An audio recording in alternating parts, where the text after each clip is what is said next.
Oke, shalom, salam sejahtera bagi saudara-saudara sekalian di mana saja berada. Eh, Terima kasih teman-teman. Sebelum saya lanjut, teman-teman jangan lupa like, comment, dan subscribe video saya dan bagikan kepada teman-teman yang lain.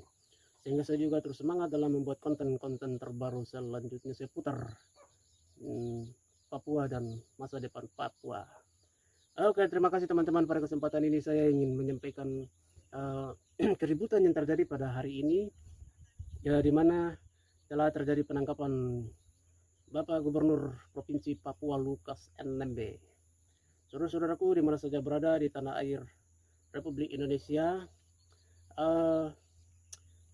kasus yang mengikat Bapak Lukas NMB memang secara faktual sudah terbukti, namun saya ingin menjelaskan mengapa ketika ada proses penangkapan terhadap Bapak Lukas NMB untuk diinvestigasi oleh pihak penyidik, namun itu tidak diterima oleh masyarakat Provinsi Papua.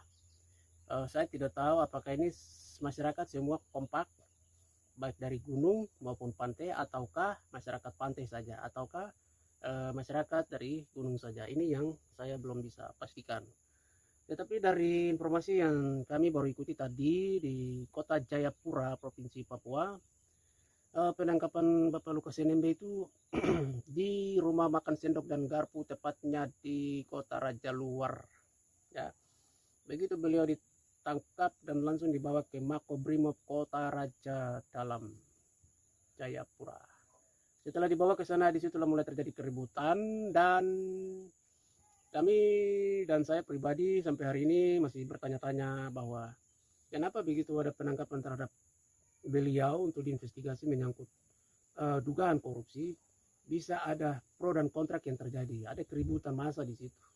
Ini menjadi tanda kutip bagi kita yang lain gitu. Nah, setelah dibawa ke sana, menurut informasi yang tadi kami ikuti bahwa dari Kota Raja Dalam ditangkap pagi, akan diterbangkan ke Jakarta pada jam 3 sore.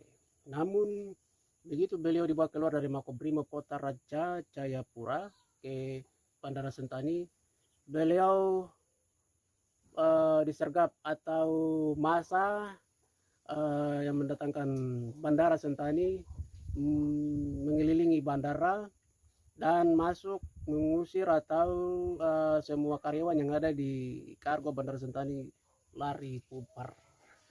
Saudara sekalian, saya ingin meluruskan menurut pantauan psikologi saya dari Mampramu Raya. Jadi teman-teman saudara sekalian di mana saja berada, saya ingin bicara begini untuk orang Papua di mana saja berada. Saya ingin memberikan yang pertama, jangan dulu emosi, ya. Itu pertama, jangan dulu emosi. Kita harus melihat dulu studi kasus yang melekat pada beliau ini, kasusnya apa, apakah kasus dugaan korupsi atau kasus apa begitu. Nah, itu yang harus kita lihat dulu. Kedua, yang jadi persoalan itu karena keributan ini terjadi karena ada pengalaman-pengalaman sebelumnya, bahwa misalnya Pak Tai Solowai juga pernah ditangkap di jalan dan dibunuh. Kemudian ada beberapa tokoh-tokoh Papua lain. Nah, ini yang menjadi pengalaman bagi rakyat Papua, itu yang menurut saya mereka ingin agar supaya penangkapan terhadap Bapak Lukas NMB itu bisa diinvestigasi di hadapan publik Papua, khususnya di Papua, sehingga ada kepuasan di situ. Memang secara yuridis beliau mungkin ditetapkan sebagai tersangka dugaan kasus korupsi, ya, dugaan kasus korupsi. Namun bagaimana caranya supaya jangan jangan ada keributan di tanah Papua sehingga yang tidak bersalah bisa jadi korban. Ya, bisa jadi korban itu apa? Rakyat jelata yang kecil yang tidak tahu apa-apa. Itu yang saya maksudkan. Jadi kalau mau bertindak untuk membela beliau, no problem. Kita semua ingin membela itu bapak kita, tetapi kita bertindak membela ikut jalur yang terkesan. Bukan melakukan tindakan-tindakan yang dapat merusak, meresahkan warga dan merusak tempat-tempat kepentingan umum. Ya, memang dari sisi etika, sebenarnya dari awal pihak KPK sudah datang ke kediaman Bapak Lukas NMB untuk menginvestigasi beliau secara baik-baik. Namun karena menurut video dan informasi yang kami sudah ikuti sama-sama beberapa bulan lalu, itu masanya kan berlapis ganda. Jadi mereka tidak bisa masuk ke Pak Lukas NMB. Namun pada kesempatan hari ini saya ingin beritahukan kepada kita semua bahwa kasus yang melekat pada beliau yang pertama yang kami ikuti adalah pertama itu kasus dugaan korupsi APBD Provinsi Papua. Yang kedua pemasukan senjata dari Filipina. Saya belum tahu sumber informasi ini benar atau tidak, tapi itu tadi kami sudah ikuti di beberapa video. Ya, saya tidak bisa update video itu karena bisa apa namanya copyright ya, bisa kena dismonetisasi. Jadi saya tidak bisa kasih tunjuk video itu di sini, tetapi nanti teman-teman bisa lihat di perkembangan. Mulai dari tadi jam 1 siang kasusnya sudah terjadi dan video yang terikat menyangkut Lukas NMB sudah disebar luaskan di Provinsi Papua. Oke saudara-saudara, jadi saya belum bisa pastikan bahwa hari ini posisi keberadaan Bapak Lukas NMB apakah masih di Jayapura atau sudah di Jakarta. Karena tadi sudah dibawa keluar ke bandara, namun di bandara itu sudah terjadi keributan oleh massa dari Pak Lukas NMB. Jadi kami tidak pastikan, kami tidak tahu apakah sudah diberangkatkan karena pesawat yang tadi kami lihat di video itu bukan pesawat yang arah-arah Jakarta, bukan, tapi itu pesawat kecil yang bisa ke Fakfak di Provinsi Papua Barat dan yang bisa ke Biak. Jadi menurut kami mungkin mereka harus terbang ke Biak dulu, dari Biak baru translate ke Jakarta.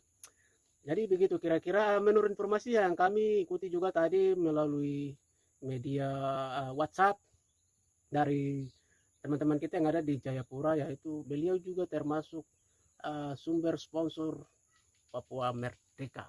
Tadi melakukan pemasukan senjata paling berbahaya dari Filipina. Saudara sekalian, ini kami belum bisa pastikan dan saya tidak tahu bukti faktualnya di sini, tapi itu video yang bisa saya lihat tadi dan mohon maaf saya tidak bisa tunjukkan pada video kesempatan kali ini karena bisa kena hak cipta.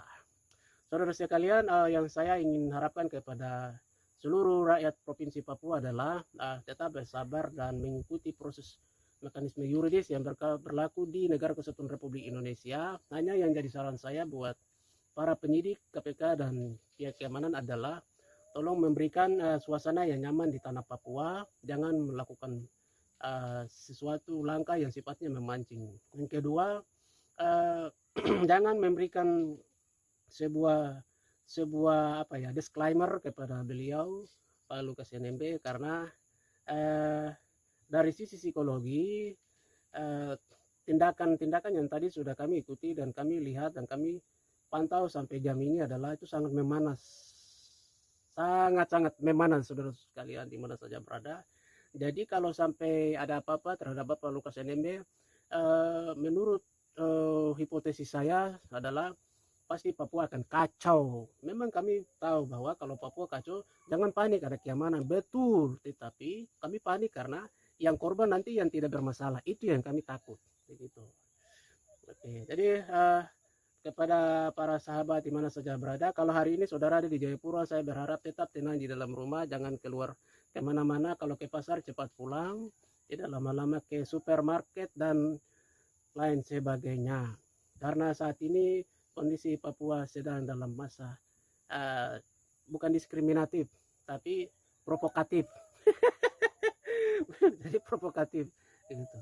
Kira-kira begitu. Yang berikut saya ingin berpesan kepada pihak akademisi yang ada di tanah Papua, baik yang di USTJ, di Uncen, di UNIAP, di beberapa perguruan tinggi yang terkenal, yang ternama, yang terbesar yang ada di tanah Papua. Saya berharap supaya para pengurus BEM, presiden mahasiswa, semua bisa tetap menjaga situasi keamanan di Papua.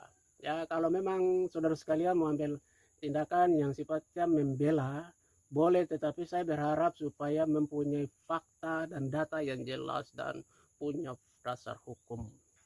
Gitu. Jadi kalau tidak begitu, maka begitu adik-adik nanti bikin tindakan yang sifatnya bagus untuk membela beliau, tetapi efeknya itu nanti rakyat kecil ini akan jadi korban. Itu yang berbahaya.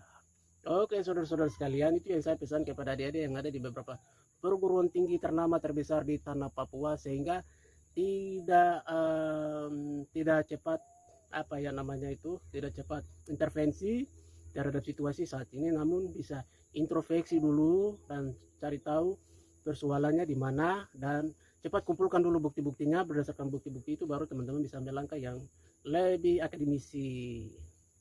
Kira-kira begitu teman-teman pada video saya pada kesempatan ini, dan saya juga menyampaikan permohonan maaf bila dalam penyampaian video saya pada kesempatan ini ada banyak kekurangan yang saya mungkin salah ucapkan dan memberikan keterangan.